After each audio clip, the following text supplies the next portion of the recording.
प्रिय भाई और बहनों, आज का शुभ संदेश के लिए आप सभी को हम स्वागत करते हैं। जीवन मेरा एक छोटी नैया, इस भव सागर में तेरा। जीवन मेरा एक छोटी नैया, इस भव सागर में तेरा। हिलेगा डुलेगा डर लगेगा, प्रभु तू इसे लेके चला। हिलेगा डुलेगा डर लगेगा, प्रभु तू इसे लेके चला। आज का संदेश ब्रदर नेल्सन थॉमस मुंबई से बांटा जाएगा। प्रार्थना के साथ सुनिए। प्रभु परमेश्वर की स्तुति हो। शुभ संदेश के हमारे सारे श्रोताओं को एक और बार उद्धारकर्ता प्रभु यीशु मसीह की अधिश्रेष्ठ नाम में नमस्कार और जय मसीह की। प्यारों, थोड़ी देर के मनन के लिए आइए पढ़ेंगे मत्ती रचित सुसमाचार 7वां अध्याय उसका दूसरा पद का अंतिम भाग। Matthew's gospel chapter 7 the latter part of verse 2। हम इस प्रकार पढ़ते हैं, जिस नाप से तुम नापते हो उसी नाप से तुम्हारे लिए भी नापा जाएगा। फिर से पढ़ता हूं, जिस नाप से तुम नापते हो उसी नाप से तुम्हारे लिए भी नापा जाएगा। दोष न लगाने के बारे में प्रभु यीशु मसीह कहते हैं, लेकिन यहां एक बहुत ही महत्वपूर्ण सुनहरा नियम हम देख सकते हैं, जो हर एक विश्वासियों के लिए, प्रभु के लोगों के लिए जीवन के हर क्षेत्र में इसका लागू कर सकते हैं। ये जो सुनहरा नियम बार बार यीशु मसीह ने सुसमाचार में कहा, उतना नहीं, इसी प्रकार के शब्दों को प्रेरित पौलुस ने कहा और याकूब भी कहा। कोरिन्थियों की दूसरी पत्री में प्रेरित पौलुस ने इस प्रकार लिखा, दूसरी कोरिन्थी 9:6 में, जो थोड़ा बोएगा वो थोड़ा ही काटेगा, जो अधिक बोएगा वो अधिक काटेगा। इसी प्रकार गलतियों की पत्री में भी प्रेरित पौलुस ने इस प्रकार लिखा, 6 अध्याय का 7वां पद, धोखा न खाओ, परमेश्वर टट्टों में नहीं उड़ाया जाता, क्योंकि जैसा बोओगे वैसा ही काटोगे। जैसा बोओगे वैसा ही काटोगे। मैं याकूब का भी वचन पढ़ना चाहता हूं। याकूब कहते हैं 2 अध्याय का 13वां पद में, क्योंकि जिसने कोई दया नहीं दिखाया उसका न्याय भी बिना दया के होगा। विशेष रूप से इस बात को समझना है कि इस नियम, ये जो सच्चाई विश्वासियों के लिए एप्लीकेबल है। मत्ती रचित सुसमाचार उसका 5, 6, 7 अध्यायों में पहाड़ी उपदेश में जो कुछ यीशु ने कहा, अपने चेलों के बारे में, अपने पीछे हो लेने वालों के बारे में है।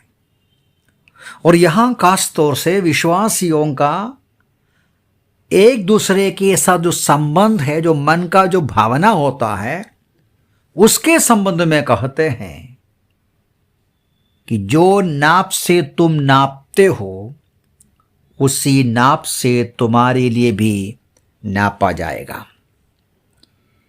प्यारो, आप शब्द देखा होगा, बहुत सारे ऐसे विश्वासी लोग हैं, कई बार वे ऐसा इंतजार करते हैं कि दूसरे लोग आकर हमसे बात करें, लेकिन वो बात नहीं करेगा। वे सोचते हैं दूसरे लोग आकर मेरे से प्रेम करें, दूसरे लोग आकर मेरी गुनाहों को क्षमा करें, मेरे से दया करें, दूसरे लोग मुझे देता रहें। लेकिन कई बार ये भूल जाते हैं वो खुद कितना प्रेम करते हैं, कितना क्षमा करते हैं, कितना अनुग्रहकारी है, कितना दूसरों के ऊपर दया करते हैं या मदद करते हैं। प्यारों, इस बात को हम गंभीरता से समझना है। जैसा हमारा कर्म है, जैसा हम बोते हैं, वैसा ही हम काटेंगे।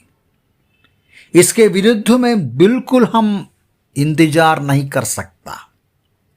मैं आपसे पूछना चाहता हूं, दूसरों के प्रति आपका भावना क्या है? क्या आप दूसरों की सेवा करते हो? क्या आप दूसरों से माफ करते हो? क्या आप दूसरों के पास जाते हो या शिकायत करते हो कि वो नहीं आता, वो नहीं बात करता? ये बिल्कुल एक मसीह विश्वासी के लिए योग्य नहीं। हाँ, बिल्कुल ये सही बात है कि हमारा परमेश्वर दयालु है, करुणामय है। जैसा भजन संहिता 103 में हम पढ़ते हैं 10वां पद में, भजन 103 उसका 10वां पद में हम पढ़ते हैं, उसने हमारे पापों के अनुसार हमसे व्यवहार नहीं किया, न हमारे अधर्म के अनुसार हमसे बदला दिया। देखिए, परमेश्वर दयालु और अनुग्रहकारी है।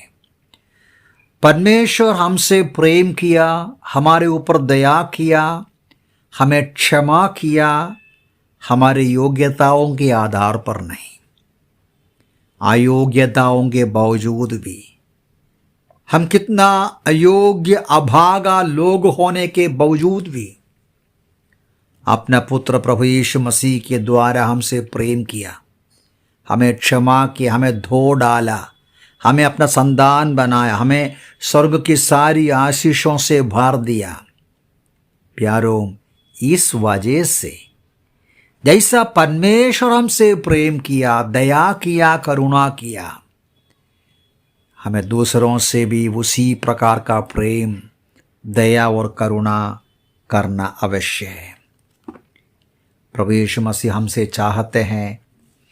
इसी 7वां अध्याय का 14 पद में प्रभु यीशु मसीह कहते हैं, जितने लोग जो उद्धार पाए हैं, परमेश्वर का इस अनुग्रह और दया को अनुभव किया है, उनसे बोलते हैं, मत्ती रसूल समाचार 7वां अध्याय का उसका 12वां पद में, जैसा कि तुम चाहते हो कि मनुष्य तुम्हारे साथ करे, तुम भी उनके साथ वैसा ही करो। हम लोगों से क्या चाहते हो? प्रेम, दया, करुणा, मुआफी, संगति। हमारा कर्तव्य है हम पहले उनको दें। परमेश्वर ने पहले हमसे प्रेम किया, हमें भी एक दूसरों का पहले प्रेम करना है।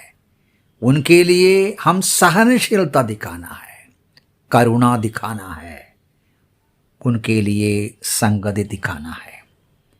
मन में रखिए, जिस नाप से हम नापते हो, उसी नाप से हमारे लिए भी नापा जाएगा। प्रभु इन वचनों से हमें सहायता करें। प्रभु के नाम की स्तुति हो।